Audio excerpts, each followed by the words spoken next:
there was a distance at first, just a feel out process.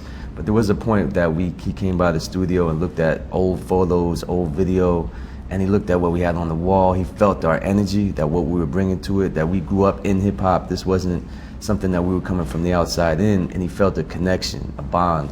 And it really was at that turning point that we felt like we could talk more so as friends. We could talk as someone that we can really talk about history and culture from a first-hand experience, and he was really open. His emotions, his honesty were all forthcoming. It was just a matter of really sitting down after that point. But once you break through and you realize there is a film that's being made about your history, your culture, your family, but it's being told in an honest, truthful way, that we really connected and bonded, and he opened up, as well as his brother. I think it's super cool to tell your story.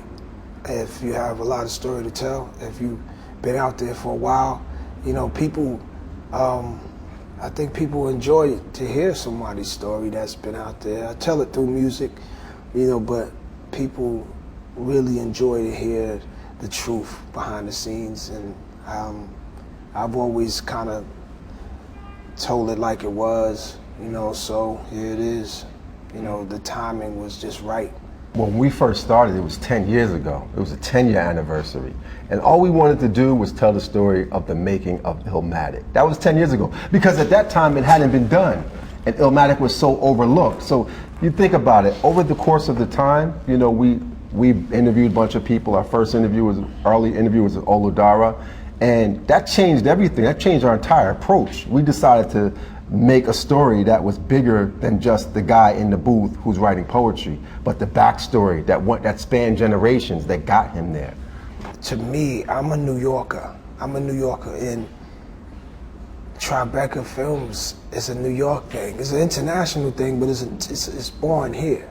So to open that up was like New York forces kind of like coming together, like in a way, because, you know, it's like it's something that you never would think happened. You know, when you think of film, you think of Hollywood, and Tribeca holds New York down in such a way that I wouldn't have it any other way. I'm really like happy to have this documentary come to them.